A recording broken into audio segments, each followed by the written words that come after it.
esposa, começa a xingar os vizinhos e palavras fortes. E depois coloca uma roupa de santidade, né, pastor? E quer ficar no bambam. Mas lá no céu está o memorial.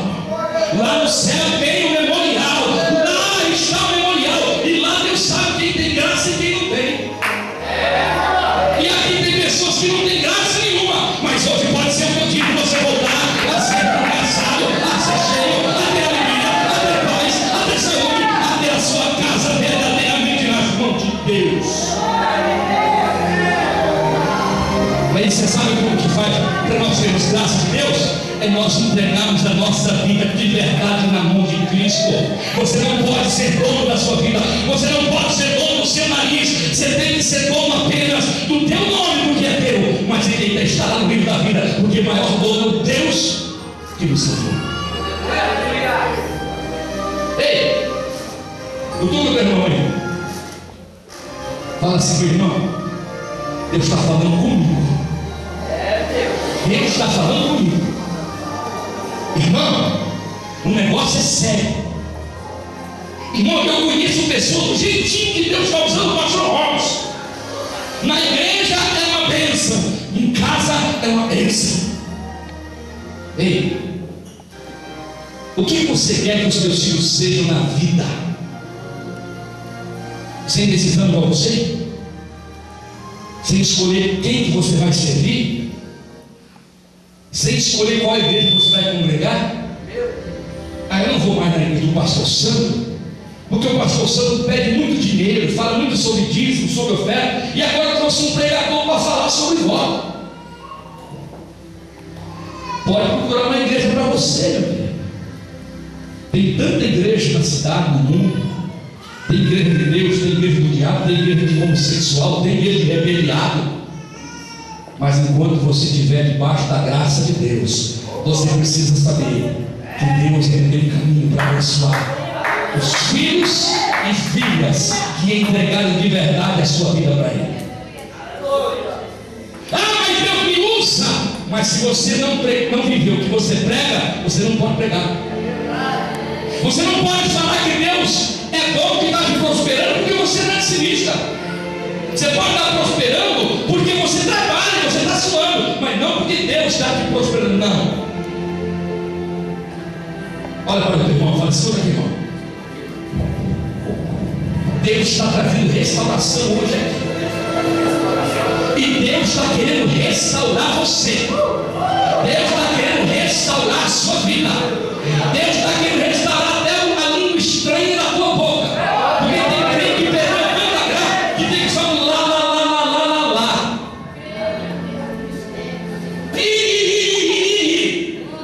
Pastor? Aí quando não tem mais língua estranha, começa a falar a língua decorada do outro. Meu Deus. Mas quando você tem a graça, irmão, é espontâneo. Você começa a orar e de repente o outro toma na tua boca e você já olha o mistério e Deus entende e manda glória e manda prova e faz milagres. Aleluia, aleluia. Eu sei que Deus está aqui nessa noite. Eu sinto, pastor, que Deus mandou um sangue hoje para destronar os principados, para destronar as opressões, para não deixar que pessoas brinquem mais com a graça de Deus. Quando eu olho para a Bíblia, quando eu olho para o livro de Efésios, eu vejo aqui no versículo número 3 que Deus, Ele derramou a graça. E quando eu falo sobre graça, eu vejo que Deus mandou para mim e para você bênçãos espirituais. Você sabe o que é bênção espiritual, irmão? Bênção espiritual é quando Deus arranca o espírito de dor, de miséria, de angústia, de depressão, o espírito do preto velho, do tranca-rua, da pombagira. Ele arranca do corpo da pessoa e ele coloca o espírito de Deus. E do lado o anjo, do outro lado o outro anjo, na frente o outro anjo, atrás o outro anjo. Quando eu olho para o livro de Efésios, eu vejo no versículo 4 que Deus nos elegeu. Quando a graça de Deus chega, Ele nos elegeu para nós sermos santos, irmãos. Santos. Não significa por causa de santidade, de ser santos, irrepreensíveis, que vive uma vida reta, que adora a Deus, que é digno, que faz a coisa certa, que anda nos caminhos do Senhor e tem gratidão e que não fica por aí dando mau testemunho. Deus, Ele diz que a graça nos elege para sermos santos. Deus nos diz no versículo 5 que Deus nos predestinou, olha só, para nós sermos filhos. Outrora sem graça éramos bastardos, nas mãos do diabo, nas mãos da droga, nas mãos da prostituição, nas mãos do adultério, nas mãos do vício, nas mãos da miséria. Agora nas mãos de Cristo, entregue, predestinado, antes bastardo, agora filhos, adotados, irmãos de Jesus, com nome escrito no livro da vida, com direito à herança, com direito à riqueza, com direito a morar no céu e com direito a desfrutar do melhor que tem para irmão, escute, a graça de Deus está aí. Se a graça de Deus estiver aí, você tem bênção espiritual, você pode ser considerado santo por Deus, e você já é filho adotivo, com direito às bênçãos de Deus.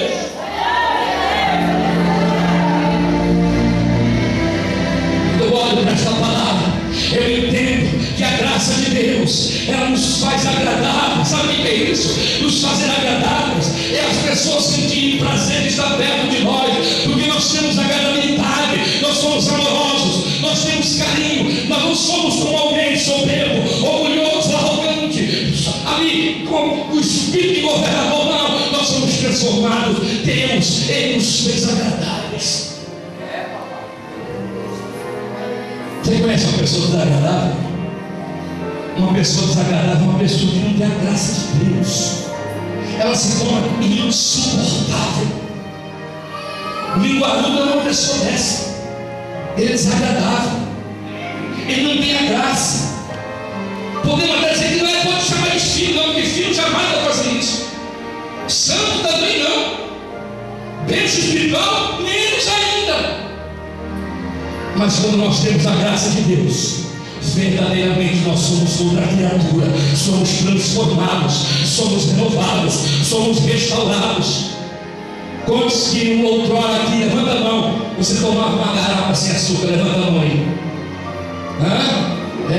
Uma cana, uísque, uma cervejinha, você era chamado de picolé de cachorro. Quem já ouviu falar disso? Ouviu falar, pastor? Picolé de cachorro. Picolé de cachorro, antigamente, é quando a gente tomava uma negócio, babava no meio-fio, o cachorro ia lamber o sabor. Já aconteceu comigo. Eu vivia ralando o muro, pastor. Chegava em casa tudo ralado. Mas Jesus foi tão lindo que me tirou do mundo da perdição e me colocou para ser um homem digno, respeitado. Eu andava sem graça, eu era escravo de Satanás, mas a graça me alcançou e trouxe a restauração. E é isso que falta em muita gente. Deixa a graça me alcançar, deixa o Espírito Santo se apoderar da tua vida, deixa Jesus Cristo tomar conta do teu futuro. Tem crente vitorioso aqui, tem crente cheio da graça aqui. Então lava a boca comigo na glória, lava a boca comigo e glorifica, porque Deus te encheu hoje. Aleluia, aleluia, aleluia. Quando eu olho para a palavra de Deus, quando eu vejo aqui sobre a graça de Deus, eu vejo no versículo 7, quando o Senhor diz que Ele nos remiu. Remir significa comprar. Deus nos comprou com o próprio sangue do seu Filho. Ele, Jesus, foi lá na cruz para morrer por você, pecador, por mim, pecador, para nos dar uma oportunidade. Quando eu olho para a palavra, quando eu vejo sobre a graça de Deus, eu vejo que Deus nos abundou em sabedoria, nos abundou em prudência. Como nós somos sábios hoje, como nós podemos discernir entre o bem e o mal. Quantas vezes nós fomos lá, se prostramos diante de uma vela, orando para a vela iluminar nosso caminho. Antigamente, quando eu conheci Jesus, pastor, o último estágio da minha derrota foi chegar no centro de Macumba fazendo trabalho de um mês. Fiquei um mês lá no Condá junto com o Pai de Santo. Para ele queria que eu fosse um médium, e eu queria também, só que Deus não queria que eu fosse. fosse um médium. Deus já tinha escrito o meu nome lá no ventre da minha mãe, dizendo que eu ia ser um pregador.